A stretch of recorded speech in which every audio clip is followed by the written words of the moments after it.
petition of the 50+1%.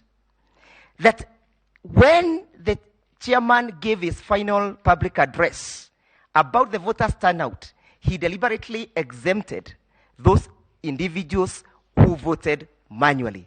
To date, we are not aware of how many people passed through the manual registration. How many people voted manually? I mean, my ladies, my lords, it is not within the armpits or within the purview or within the power or the discretion of the chairman of the Electoral Commission to do that what he wishes.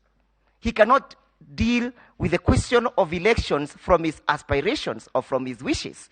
He must deal with the question of election as dictated by the Constitution, as dictated by the election laws. Finally, my ladies, my lords, we urge you to admit our petition and you dismiss the replies filed by all the respondents and find that this election was not conducted in accordance to the Constitution.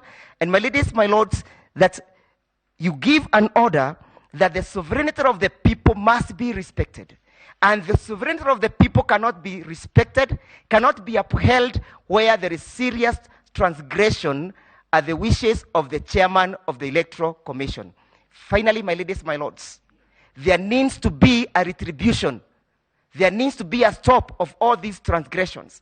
How many times shall we subject Kenyans to these processes? How many times should we appear before you with the same gravement every day, after every elections?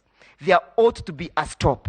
And a stop is making sure that the proper sanctions, criminal sanctions, as prescribed by the Election Act, are meted against any transgressor.